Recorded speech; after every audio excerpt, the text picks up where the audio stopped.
Η ποδηλατάδα πρέπει να σταματήσει, δηλώνει η υπεύθυνη κυκλοφοριακής αγωγής της πρωτοβάθμιας εκπαίδευσης, επισημαίνοντας τον κίνδυνο που υπάρχει για πρόκληση τροχαίου ατυχήματος.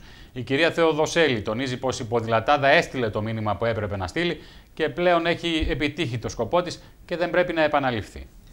Η δεύτερη ποδηλατάδα για φέτος πραγματοποιείται σήμερα το απόγευμα. Ποδηλάτες κάθε ηλικίας θα συναντηθούν για ακόμη μια φορά διασχίζοντας κεντρικές οδούς της πόλης, στέλνοντας το μήνυμα πως το ποδήλατο είναι ένας από τους καλύτερους και παράλληλα οικολογικούς τρόπους γυμναστικής.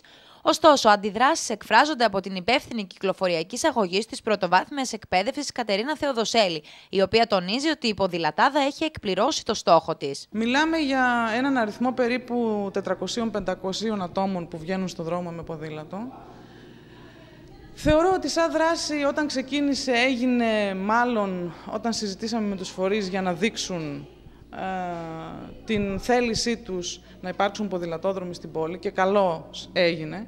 Από εκεί και πέρα όμως ο Δήμος Σερών, από όσο ξέρω γιατί έχω κληθεί σε συσκέψεις, έχει προχωρήσει σε αυτό το δεύτερο βήμα, έχει πάρει πρόγραμμα ευρωπαϊκό, θα κάνει ποδηλατόδρομους, επομένως δεν υπάρχει πλέον νόημα στην ύπαρξη αυτής της διαμαρτυρίας, η οποία είναι πάρα πολύ επικίνδυνη. Μάλιστα, η ίδια σημειώνει ότι θα έπρεπε ο θεσμός αυτός να σταματήσει, καθώς υπάρχει ο κίνδυνος να προκληθούν τροχαία ατυχήματα. Θέλω να εφιστήσω την προσοχή σε όλους τους φορείς και σε όλους όσους το διοργανώνουν αυτό.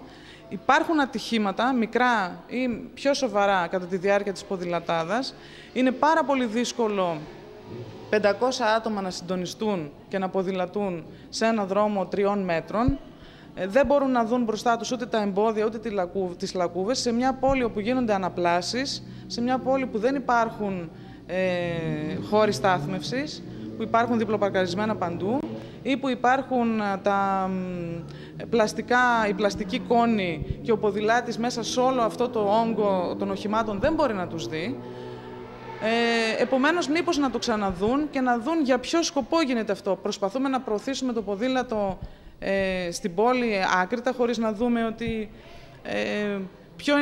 τι είναι το ποδήλατο. Αν σκεφτούμε ότι το ποδήλατο έχει κάποιους κανόνες, ότι είναι όχημα και πρέπει να πηγαίνει άκρη δεξιά, άρα τι προωθούμε με την ποδηλατάδα, ότι κυκλοφορούμε όπως να είναι σε ένα δρόμο άδειο. Την ίδια ώρα, ο υπεύθυνος κυκλοφοριακού σχεδιασμού του Δήμου Σερών, Νίκος Παπαδίκης, τονίζει ότι η ποδηλατάδα μπορεί να συνεχιστεί αρκεί να ληφθούν τα απαραίτητα μέτρα ασφαλείας. Εμάς, σαν τμήμα κυκλοφοριακού σχεδιασμού, αυτή η ποδηλατάδα όχι απλά μας έχει συγκινήσει, μας έχει συναρπάσει και θέλουμε να γίνεται. Και θέλουμε δηλαδή ο Δήμος με τη δύναμή του και με αυτούς τους ανθρώπους, τους ενθουσιώδεις, ας πούμε, που την οργάνωσαν και με τις υπηρεσίες τις οργανωμένες, αλλά και με τους ερασιτέχνες.